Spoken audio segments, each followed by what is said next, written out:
Hi, everyone. Welcome to the 6 essential pillars of a healthy community. We're going to get started here in just 1 second. Just 1 second.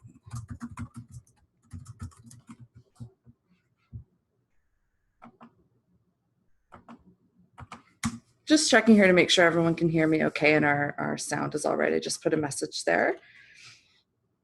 Awesome. Thank you, Bridget and Kayla. Perfect. And Crystal. So Carlos, you want to move me over to the next slide there, please? Thank you. So just a couple logistics before we get started. I know obviously Carlos is super excited to get started on his presentation here, and I know that you guys are as well. First of all, my name's Leah. I'm in charge of the webinars here at Two Hat Security, and I'm your co-host for today. So you'll notice that everyone's muted. So we're just trying to keep things a little bit simple, and that way we'll probably do most of our Q&A through the chat function here, or rather through the Q&A function. So if on this slide here, not the best screenshot in the world, but if you look at the top of the screen there, that's where the Q&A option is. So if you have a question throughout the webinar, just hit that button and you can go ahead and ask it.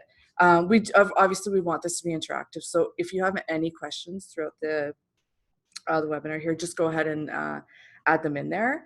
We'll be pausing, as Carlos goes through his presentations. You can even save it for the end. We should have a good amount of time, as long as everything goes as planned, at the end here to go over any questions that you have. Obviously, you know, we want this to be kind of a fun and interactive experience for everyone. So I think I'm going to hand over the reins to Carlos now. He'll introduce himself and get started here. And thanks, Carlos. Go for it. Thank you, Leah. Well, it's really great to be speaking with you today. Thank you, everybody, for joining. And I know a fair bit of you in the call, but not everyone. So I just want to have a quick introduction here. So who is this guy anyways? So if you're not hearing me, please let me know. And I also have the video on now. My name is Carlos Figueiredo, and I am currently the Director of Community Trust and Safety for Two Hat Security. I have been here for a few years, and I studied philosophy in Brazil, and really had for the past 9 years a career in online safety. Before Two Hat Security, I was directing the client success department, involved with language as well. And prior to that, at Disney Interactive, I did a bunch of things, including safe chat specialist, language specialist, and I moderated communities myself. So I forged a path in online community for quite a long time now, and this is what I'm hoping to share with you today is a lot of hands-on experience that I had, and a lot of things I saw that works and that things that don't work. And I'm also a drum teacher, so a little bit of a fact for you there. I actually have a little poll that I wanted to toss in here. I thought it was kind of fun. So based on this picture and just your brief experience with Carlos, what music style do you think he's playing here? We've got classic, samba, heavy metal, and dark ambient dubstep. Literally no clue what that means, but it's an option. So let's see. Oh, heavy metal is winning. I see. Oh, wait.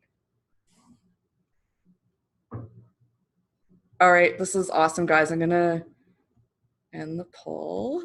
Okay. So it looks like heavy metal is won. What's the story, Carlos? So at that gig, I was actually playing with a very known Canadian rock band called Prism. So it was classic rock, but I usually play more heavy metal. So I see what's going on there.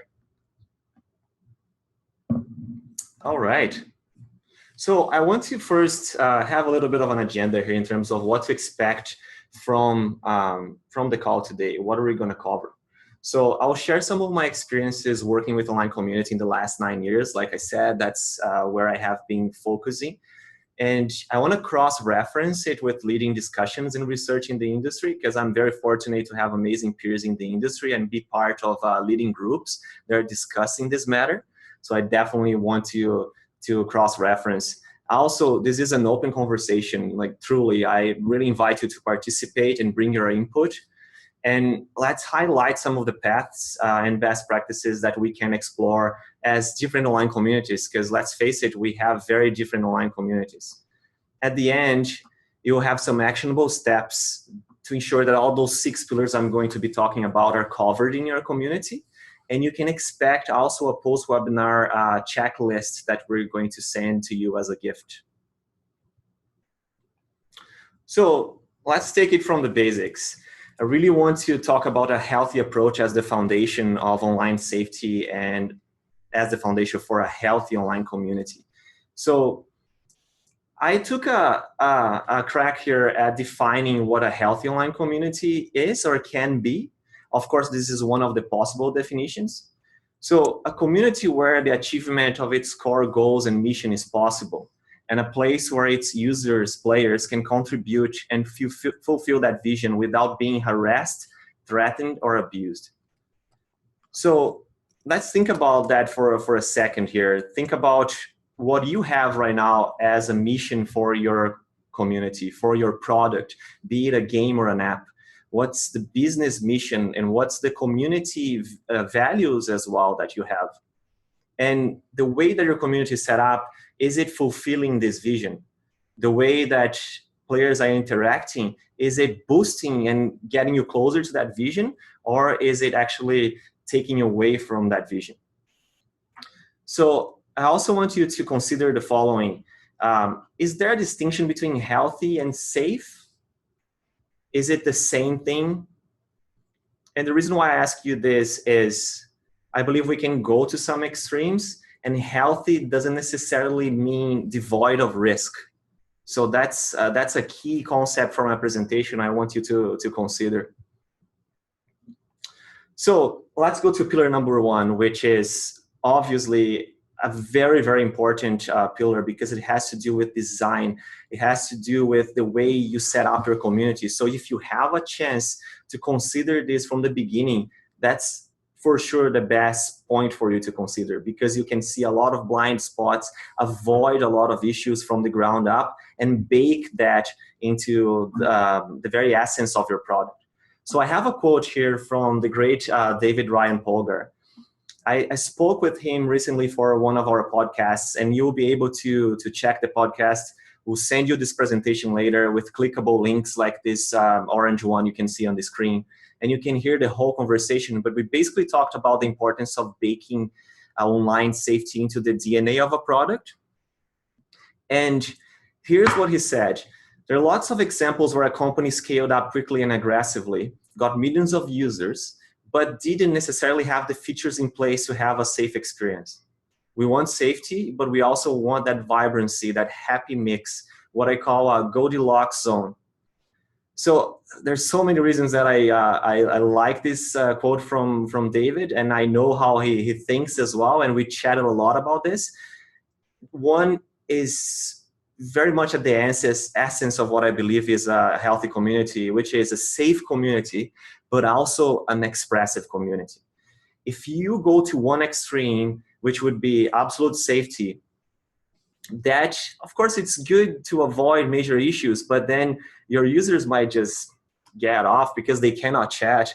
They cannot talk about anything that's a little, perhaps a little edgy or that is on the border. Doesn't mean that they are harassing somebody necessarily. Of course, there are many different degrees of that, but you want to make sure that people can talk about things as long as they're not really breaking your terms of use. So you can also have the other extreme, which is too open. You're not enforcing anything. You're not really making your community guidelines count. So you just have a community guideline, but it's not being applied. So you want that mix, safety, but definitely with that element of expression. So when I'm talking about this here, going back to that idea, it's a safe community, but a healthy community has some amount of risk, right? That depends on your audience. Of course, if your audience is under 13, there are certain safety mechanisms that are definitely needed, and it's just non-negotiable. But if you have a community over 13, it's a different situation. So you definitely want that happy mix. So I have another poll for you guys. The question is, in the development phase of your product, was there any discussion about safety and moderation features? Just out of curiosity to see kind of where everyone is within their companies. We're really curious about this.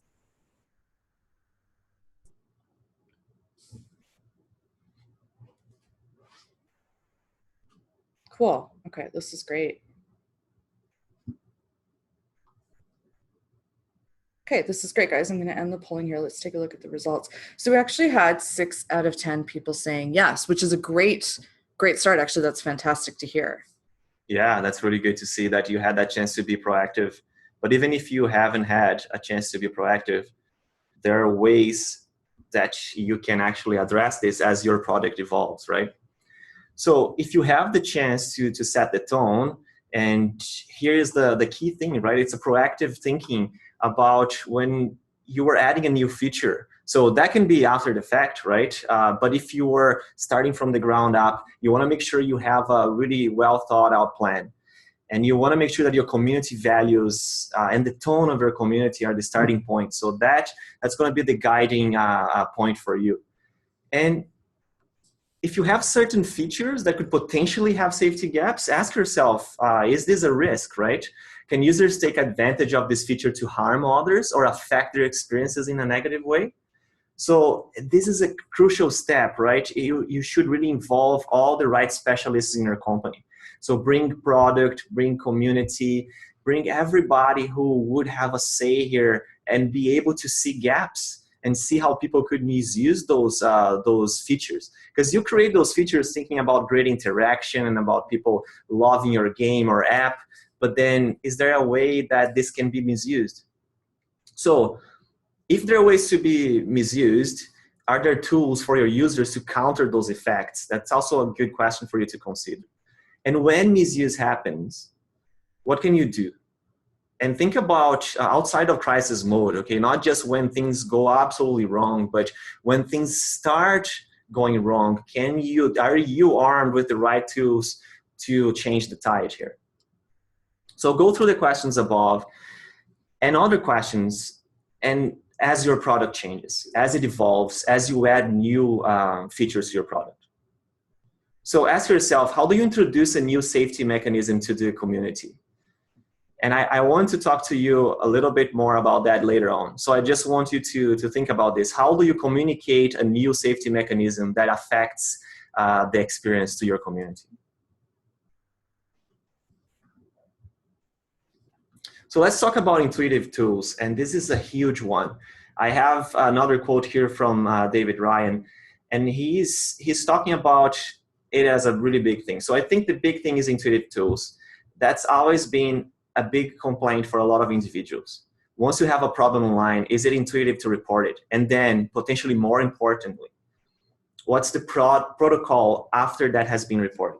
And that's a key thing, right? If you want to have a reporting system so users can report other users for bad behavior, that's great. That's one technique, right?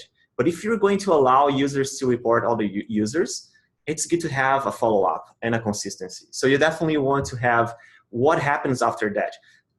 Does your user actually get a feedback saying your report has led to action and has helped us keep our community safe? Or does it just fall in a black hole? So that's something for you to consider. Also, player reporting is one technique. Okay, so it's very dangerous to put all the onus of safety on your players.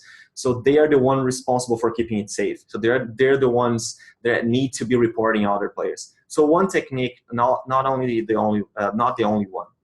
So in addition to reporting system, I would also say you should consider other mechanisms for a user to block or mute another player or user from the view. So another poll for you guys. Just a question again to kind of get a feel for what everyone's dealing with in their tools is, would you like better and or more intuitive tools to moderate your community? Yes, no, and tools. What tools? Maybe some of you don't even have access to anything. Would love to hear your answers here.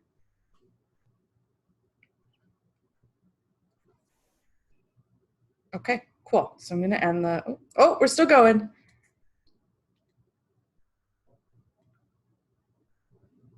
Some people are thinking really hard, like, is mine too giving me that right now? Fair enough. Okay, cool. I'm going to end the polling. Let's take a look at the results here. So this doesn't really surprise me. And the answer is yes, because I think that is a bit of a weakness in a lot of online communities. Probably Carlos would agree. Obviously, one of the reasons that we're doing this webinar is that that's one of the things that I think is pretty tough, especially on the moderator side, is having tools that work really well. Yeah, certainly. I think there are a lot of gaps that we can still bridge and improve things. So here's the second pillar, and you're gonna hear me saying this, all those pillars are important, but this pillar is a little thicker, I would say. You definitely want to have the first pillar really strong because that's from the ground up, but when you talk about team well-being, that is really the point that can make or break it for you. So healthy community, in my opinion, starts from within. So it starts from your team, from the team that takes care of your community, the team that moderates high-risk content, and the team that needs to see that every day, the team that engages the community, that keep things interesting for everyone. So when dealing with high-risk content, I want to consider this, what's the impact on your team? What's the impact on the team that sees this as a secondhand smoke, let's say, when you're actually being exposed to do research or actually having to moderate and make decisions? What's the impact? And the reason why I ask you this is for images and for videos, we have a pretty clear idea. If it's a bad video, violent, or have a very high sexual content there, we know that this can impact us. But when we're talking about written content, the reality is that influences your imagination. And I can speak from first-hand experience that because I have seen so much in written content, from time to time, there's some intrusive thoughts and things that come to mind. So there is an impact, and it can be as impactful as other types of content. Text can certainly have that impact. So my opinion, genuine care towards your team and your users and players is really what's going to foster a healthy community as well. So how do you do this, right? You acknowledge this as a priority and open up dialogue with your team. So anybody who is affected by this, have an open conversation with them about this. Recurring talks about the impact of high-risk content. You know, have this talk from time to time. It might be every month, every 2 weeks, but talk about it because things change as well, right? Encourage each team member to have their own wellness plan. And when I say wellness plan is, we all have different ways to handle stress and to build up our resilience. So obviously my wellness plan will include some drumming and will include other things that I would be doing, right? But some people in your team might want to play some video games. Have some video games in your office, that's great. Maybe they want to have a list of people they can call when they are really feeling the weight of the work they're doing. So the people who know what they do, of course, who are okay with being on that list, there are many things you can do. So I have a few key resources for you here. One amazing resource is from the Technology Coalition. It's an employee resilience guidebook. And granted, this book is about helping people who review really difficult content. But even if you don't review content that's that extreme, still, like I said, imagine picturing hate speech and all those things takes a toll on you. So you can benefit from those tips in the guidebook. And I have a bonus one for you here, which is a Tetris example. There has been a study actually after serious crash accidents. Within the 3-4 hours after that accident, they had people playing Tetris. And they realized that that helped to remove intrusive thoughts from that traumatic experience to come into play. So, hey, if playing some Tetris can help you be healthier as a team, why not? And there are many other games that you can do. So after a long moderation session, when you had a lot of bad bullying to review and things like that, play some Tetris or play something else as a group. I think this can go a long way. So we get to the third pillar now, which is message cohesion. And you're going to see that message cohesion is obviously related to a lot of the other pillars. And that's not the only one that's codependent. The other pillars are also related to codependent, and it's important to consider how they play together, right? So community guidelines they're at the forefront of your product and not hidden. That's a clear thing, because your messaging really has to have the tone that's consistent, right? And it reflects your values and goals. Like we talked in the beginning, what are the true values and goals of your product and community? So your messaging should reflect that, from your guidelines to the warning messages you send to players who are getting off of the track in terms of behavior. So those warning messages, they need to be timely. And it's important that they provide the feedback right after the infraction, so they know why action is being taken. If I do something that's against the terms of use of a community, but I only get the warning in half an hour, I probably even forgot what I said. So there's no correlation. How can I change my behavior, right? So remember this, it needs to be timely. So instant feedback for that infraction is important. And when you introduce new safety systems, and now we come back to this, the question I asked you, how do you introduce those new safety systems? Because this is about messaging as well. You want to make sure that you ensure proper communication in advance, so your community can take ownership of those changes. So progressive communication, I would say, if you can be way ahead of the curve, even from the design phase, involve your community, let them know that those things are coming, why they're coming, why it's important. Hear their feedback, because the cool thing is, by involving your community, you may find that they have ideas that are amazing, that will improve those mechanisms and will improve the experience, because they are experiencing your community every day to a very deep degree.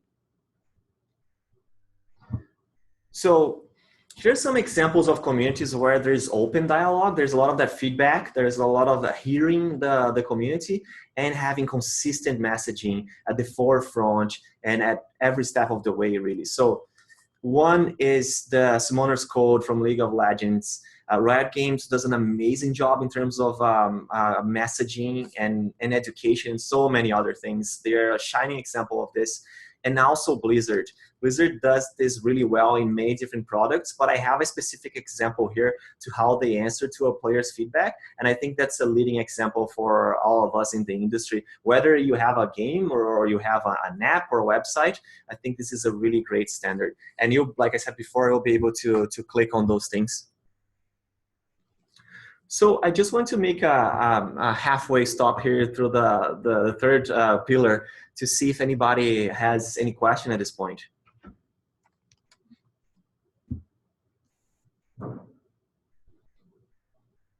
Nothing yet. Nothing yet? Let's keep going. Okay. Yeah, we're going to have plenty of time for discussion and questions, so that is not an issue.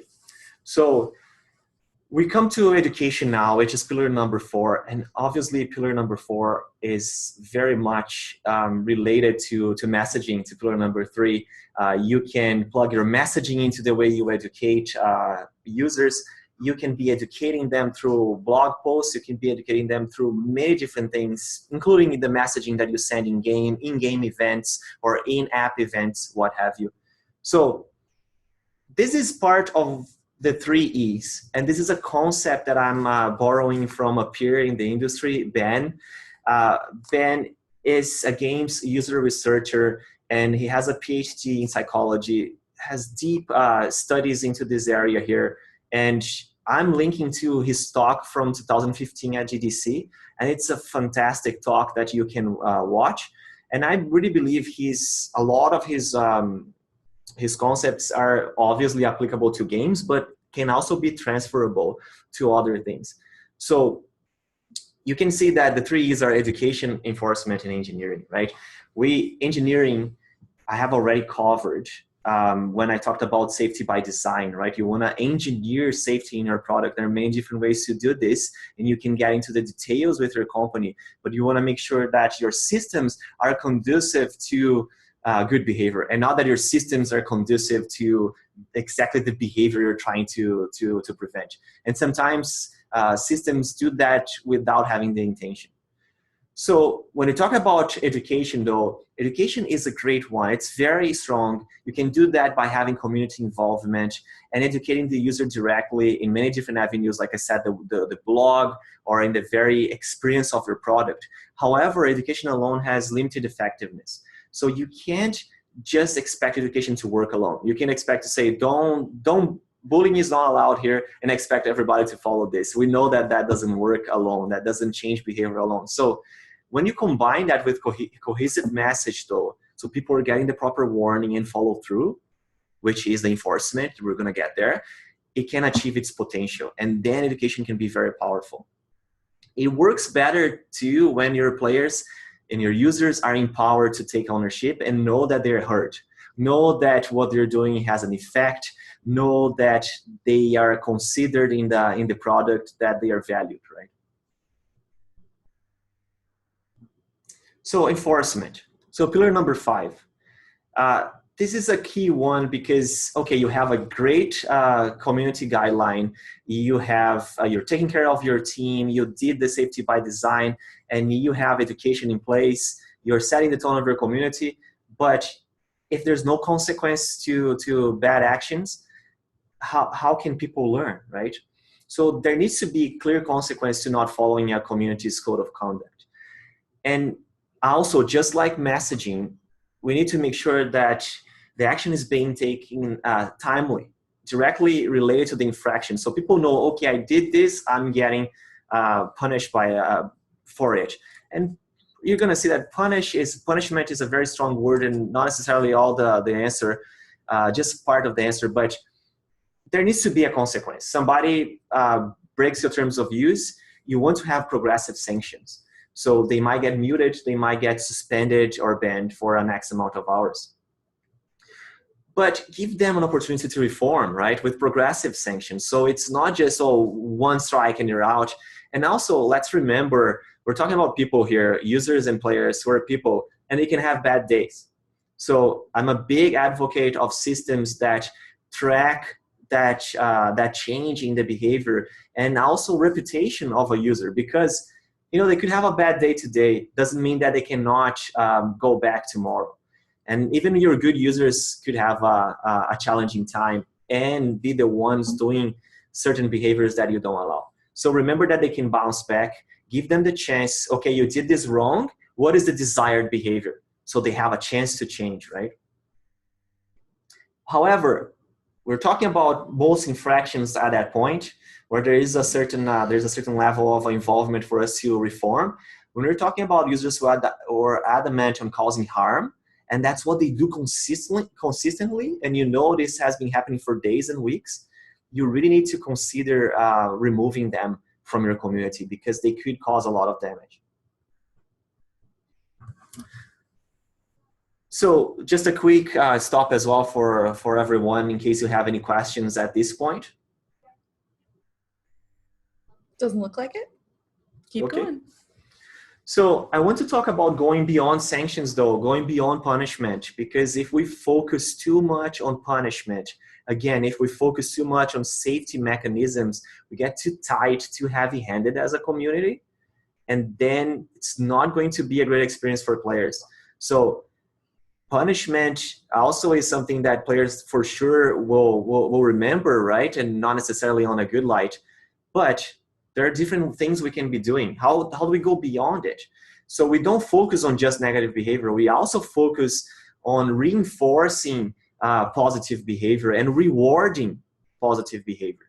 So there are many ways to do this, but I want to share one great example that's very current, which is how do you rally the community around a major cause? And this is such a powerful way to get your community together, because let me just consider this, like Roblox, which is the example that I gave here, did an amazing thing.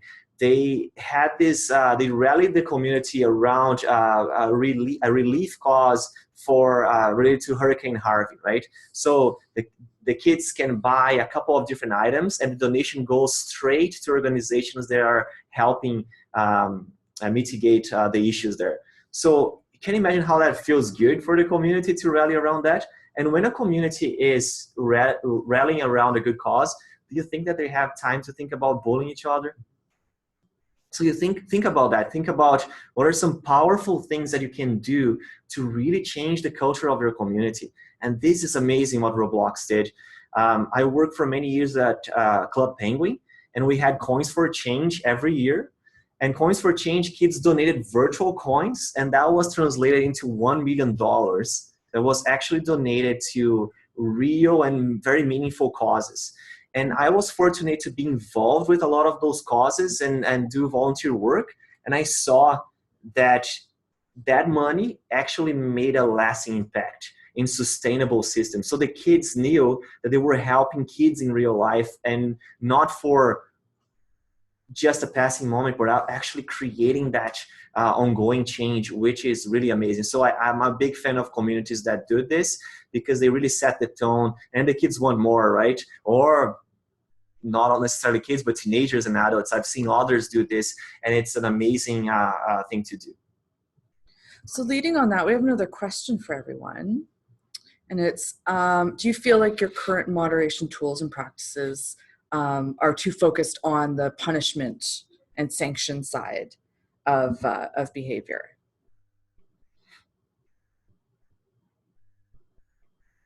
This is great. Okay, just a couple more minutes here. It's a good balance. Mm-hmm.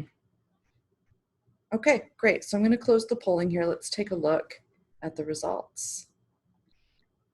So looks like we're leaning, I mean, a little bit between yes and no, which I think makes sense. I think that this is a bit of a trend in community management and moderation, is moving towards really looking at how we can reform behavior as opposed to just placing sanctions. Thanks, everyone.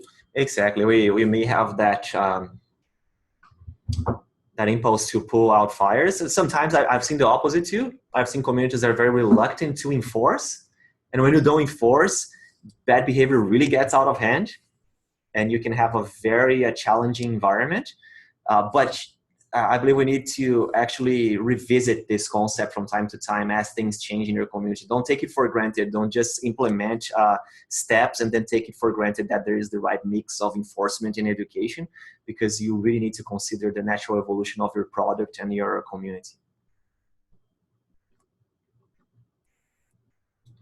So we get now to the last pillar, which is empowering meaningful work. And that's a really key one. It's related to tools. It's related to the motivation of your team and to how you're arming them to do their best work.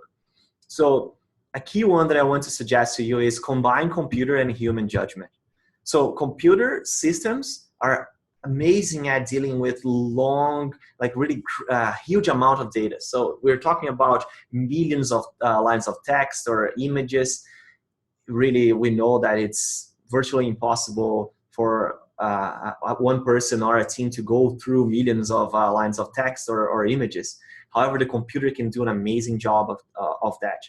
The computer can be very powerful once you have the right system to identify the obviously innocuous and safe content, and also identify the obviously bad content that's against your terms of use as you have your settings, right? So then you have human judgment coming for the nuanced decisions, where the computer cannot make the call. When it comes to a certain slang or a certain intention, what was the intention of that player sharing that picture? Why are they doing this? Cultural elements, cultural nuance, language elements that the computer might not get. So you definitely want that human element, but empower your team to do that amazing type of work that really requires some finesse, right? And let a computer do the heavy lifting for the big data. So reduce the noise for your team so they can look at what matters the most, or the gray area. And also don't ignore the positive interactions. So I'm going to give you a few more tips regarding how you can reward your users and reinforce those positive interactions. But here is just a note. You want to reduce the noise, but not necessarily ignore it. Because let's face it, we are very good at focusing on what goes wrong, but we also need to address what's going right in the community. So reducing exposure to high-risk content, basically it's us going back to pillar number 2, which is team well-being, right? If it's an obvious infraction, why have your team look through that horrible content if the computer can identify it with high precision and take already action on it?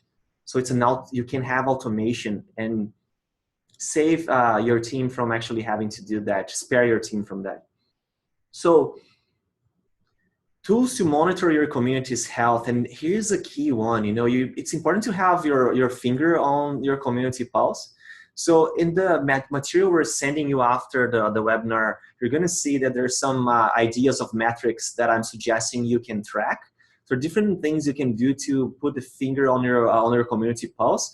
But it's really important for you to consider, how can you monitor your community health? How is it changing over time in terms of high-risk content being posted? Is anything changing the amount of high-risk content when you release a feature, or when something goes wrong, when there's a bug in the product? What's changing that behavior there? And are you empowered to know what's changing? Know if players are reporting more players nowadays, there's something going on. So think about that, and you'll have more details about that in the follow-up material we're sending. So here I have some recommendations for you. So very much on that vein, having a community health score. And there are different ways you can do this. You can have a snapshot of your community before you implement some of those techniques, and then you can compare after you implement it, but have a breakdown of content by severity and topics. So for example, what's the amount of bullying, harassing phrases that have that nature and connotation over time? This week, next week, how many users are most negative in a certain time? Again, they can change their behavior, but for a certain time, how many negative users you have, the most reported users, or the users who post most high-risk content. So you can definitely have that healthy score of your community. Also reinforcing positive behavior. And there are many things you can do here. If you have a trigger-based system that takes things that are happening in your chat, if somebody is being extremely positive, welcoming, helping other new players, for example, new users, you can trigger events based on that, and you can reward them with exclusive items, or maybe a badge. It can be in-game currency, collectibles, or you can even tell them, hey, thank you so much for doing this. That's a way to give instant feedback about a specific behavior, right? And I have a link for you here that has suggestions from one of our blog posts that's actually talking about some things you can do as tangible steps to reward players. So basically get to the conclusion now of this talk, and I put a big emphasis in the beginning there that I really wanted us to have an open dialogue. So I'm looking forward to hearing your comments, your questions, some of the challenges that you're facing nowadays.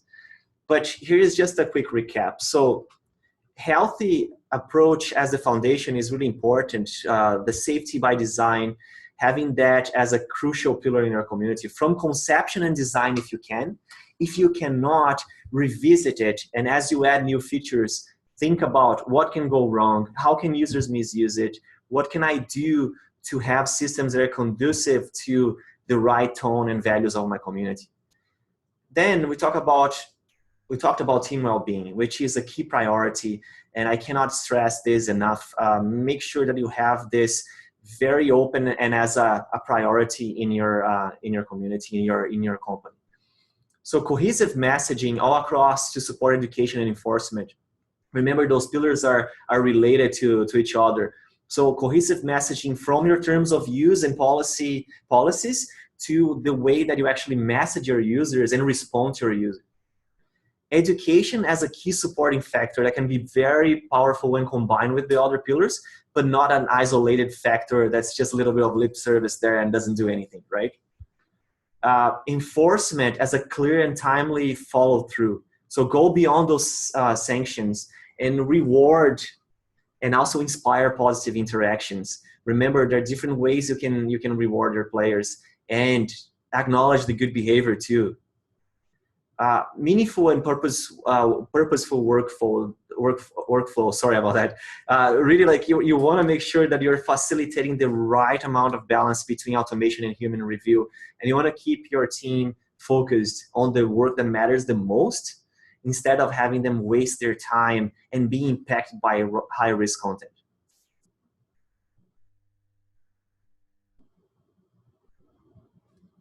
So we get to questions Yeah, and a discussion right now. and And I just wanted to say a quick thank you for everybody for joining right away.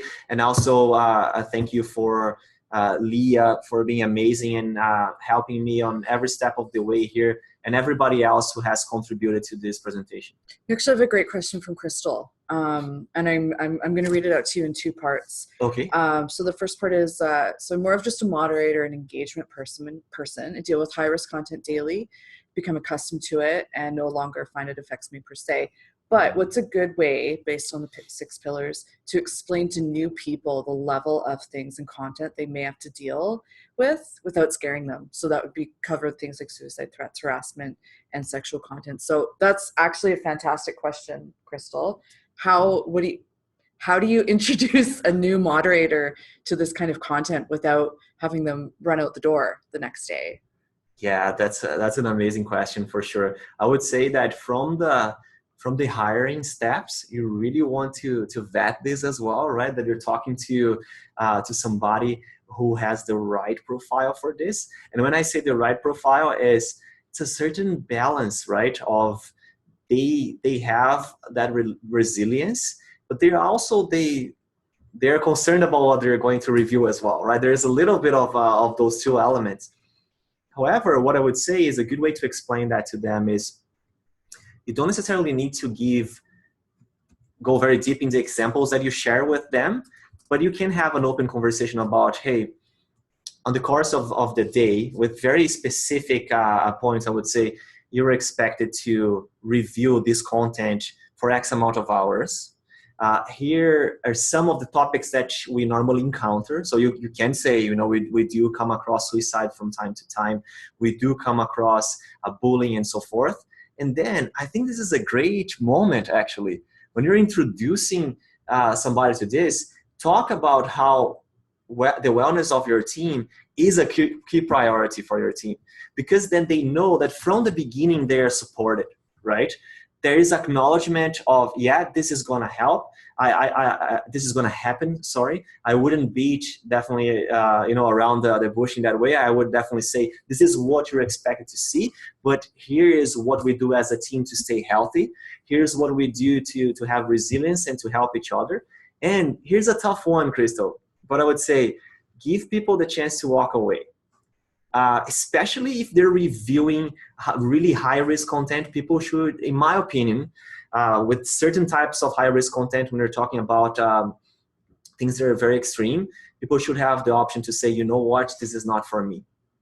There's a second part to the question from Crystal is, given the position that she's in, so she's a moderator, she doesn't necessarily have that ability to make real changes to the tool and to the system. What's the best way to apply the 6 pillars within that framework of being a moderator?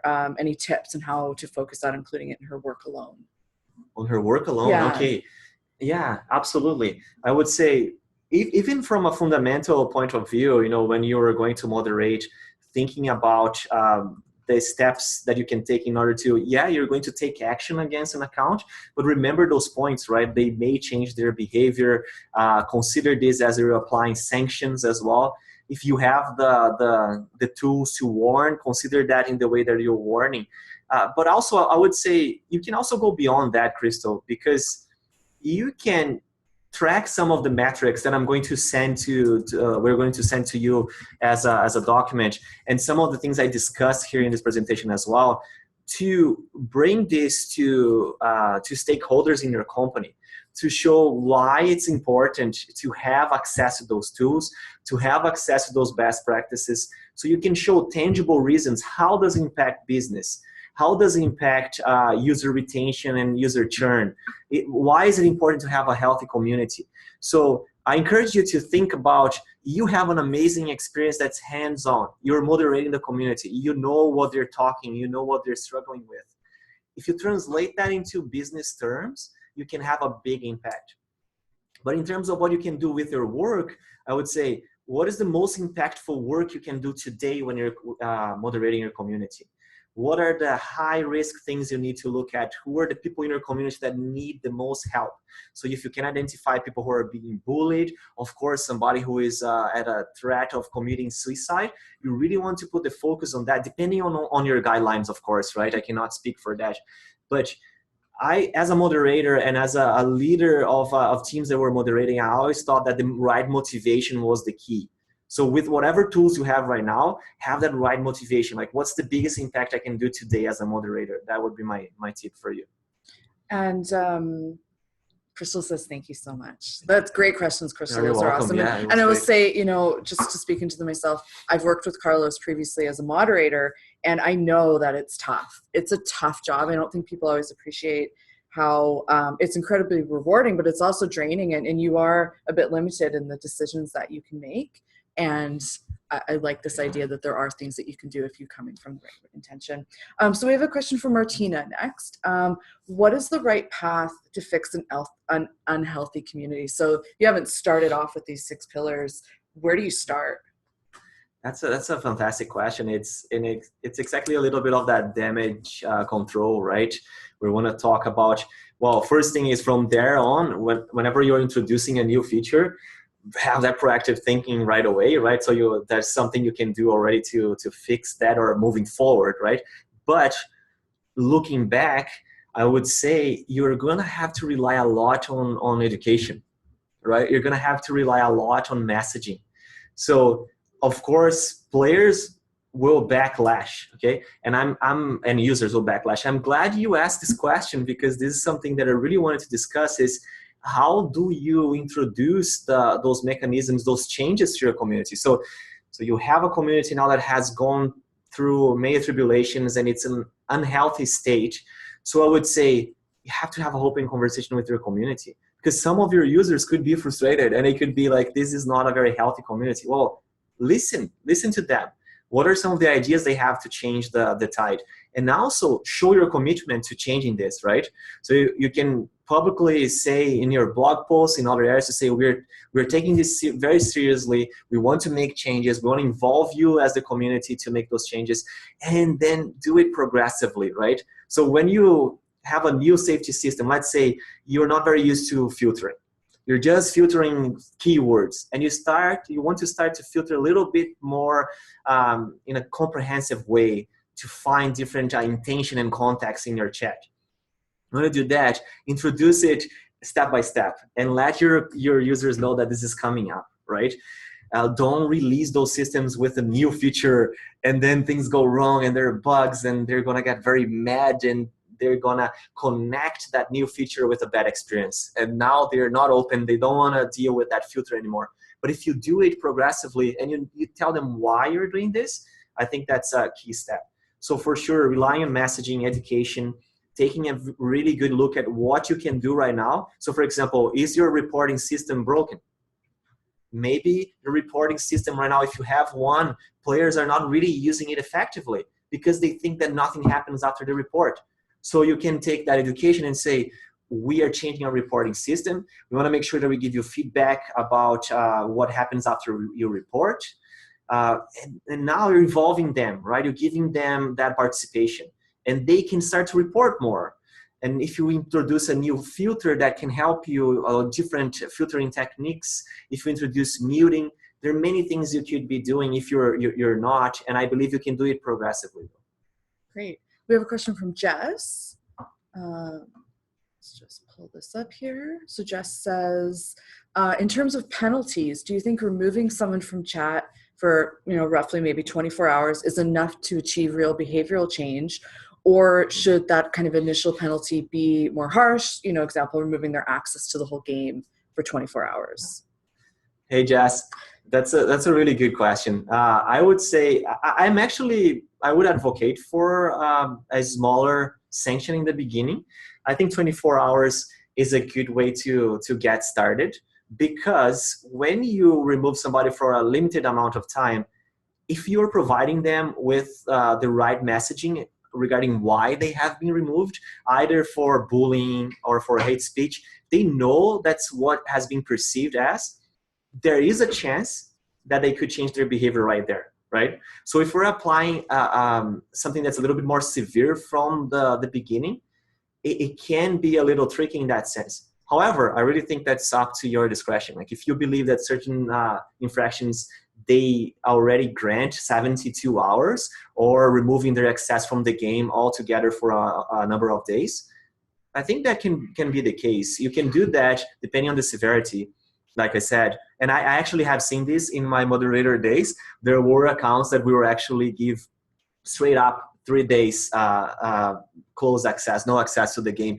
They cannot go anymore. So I would say in terms of effectiveness, though, not sure if that really worked. If they didn't receive the right message, maybe they just created another account and came back. So, but if you're giving them the messaging and, hey, this can be seen as bullying, there is a big change they can, big chance they can change. Actually, with the Rethink study, a study that was done in the United States, teenagers have really changed their behavior, their perceived behavior, when they were, oh, you could be bullying somebody right now. They actually said, whoa, it's not cool to be called a bully, right? So I would say 24 hours can work. I actually would advocate for that. Particularly, I would first give one infraction after a warning, right? So warning usually, then I would say muting the player. If they keep going, I would apply a 24 hours. Obviously, if there are adamant on going on, we could then go a little bit harder. We have another question, or a question here, sorry, from from Nicole, rather. Nicole says, so we have a certain community where just a handful of users is determining the mood of the community in one of our forums. They're hijacking threads, topics, and criticizing every actions the moderators do. Warnings, punishments aren't working at the moment. What can we do to change that? Okay, so let me just do a recap on the question. You have a small community, right? It's a small community. Well, yeah, it looks like sounds like a certain community where just a small subset of users. A subset of the users. Yeah. I see. Okay. Well, the first thing that I would take there is, I think we can very easily look into why is this happening from a behavior point of view already after the fact. You know what I mean? We're looking at mitigating the behavior right away. I would say if you can, it's Nicole, right? Yeah. So Nicole, if you can take a step back and think, is there anything in our system right now that's conducive to this, right? Take a step back first, I would say. Take a good look with your team. Then I would say, is it possible for you to engage those users? And how can you engage and have a dialogue with them? I know this can be very difficult when they have their defenses up and they're criticizing everything that your team is doing, everything that community is doing. But you know, sometimes behind that very vocal part of your team, of your community, I mean, there is passion, right? So again, with the possibility of people changing their behavior, I would say, take a look at this, take a look at what they're saying. They might actually have some good ideas, but of course there's a limit, right? People are just being negative for the sake of being negative. They're not bringing anything constructive, and they're harming others in your community. Then I would say it's a case of that more critical path that I referred to, which is you may consider some different bans restricting people from actually accessing your product. But I would say dialogue for sure, and understanding what's in your system that could be leading that group to do what they're doing. Great. So we've got 7 minutes left here. So we probably have a chance for a couple more questions here if anyone has anything else. Those were really great questions. These are great, really insightful.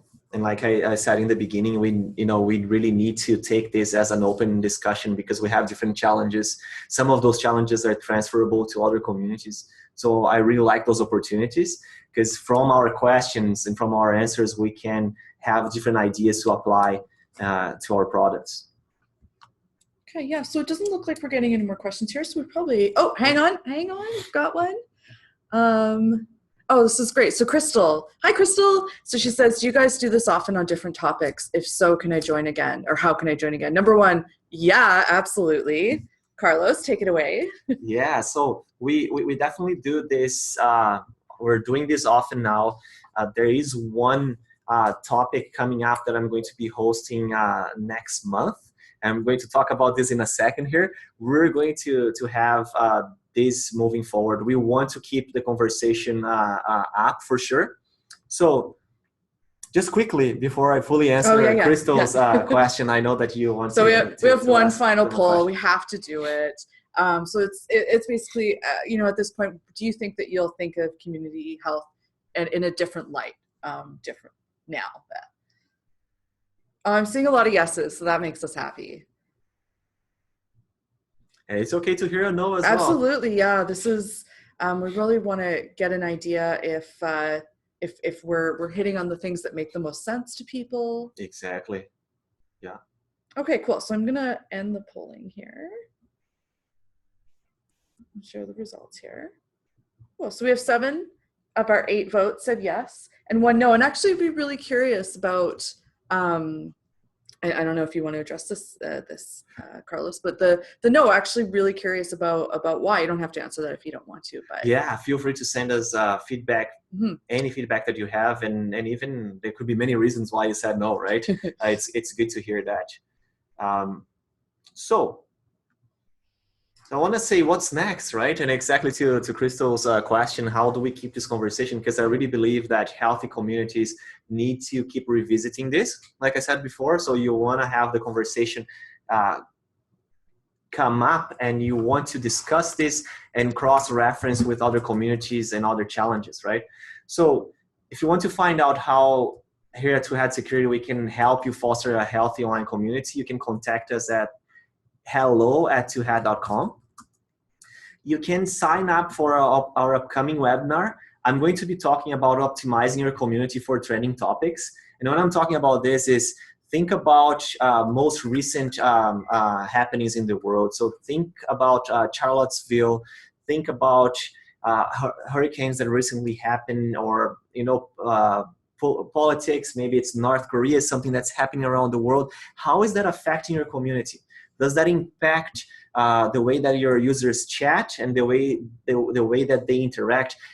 Does it pose any safety issues for your community? So I want to talk about this in a very practical way and give you actionable things that you're going to be able to take and have your own protocol for dealing with those things as they happen in a proactive way. Yeah, and Crystal, I think this one, given your position as a moderator, will be incredibly beneficial for your community. So definitely, we would love to see you there. Yeah, excellent. We'll send you an invite. We'll have that. And I also invite you to check out a panel that I will be moderating with 3 great friends in the industry. And it will be about digital citizenship on games specifically. So we will involve a lot of things related to behavior on games. And it's happening on Monday, on September 18th. And it will be live streamed from Digital for Good. That will be happening at Twitter HQ. And you can definitely check our blog for a link to see that, or go straight to Digital for Good, which we're linking here, and find the live stream happen. And of course, you can reach me directly at my email that you see on the screen there.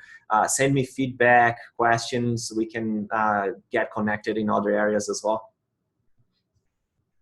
Great. Thank you guys so much for coming. This is fantastic. Really appreciate all of the great feedback and everyone who showed up. Oh yeah, I threw in a cat gif at the end. I had to. I'll be sending out a follow-up email here with the presentation so you can get access to all those links and resources that Carlos had mentioned. And there'll also be a little checklist that we threw together for you. So a healthy community checklist, as well as a million links to different things that we'd love for you to check out that we think will be super helpful. And again, thank you everyone for coming, and everyone who asked questions and participated here. This was fantastic. We hope to see you at the next one next month. Bye-bye. Thank you. It was great to chat with you today. See you later.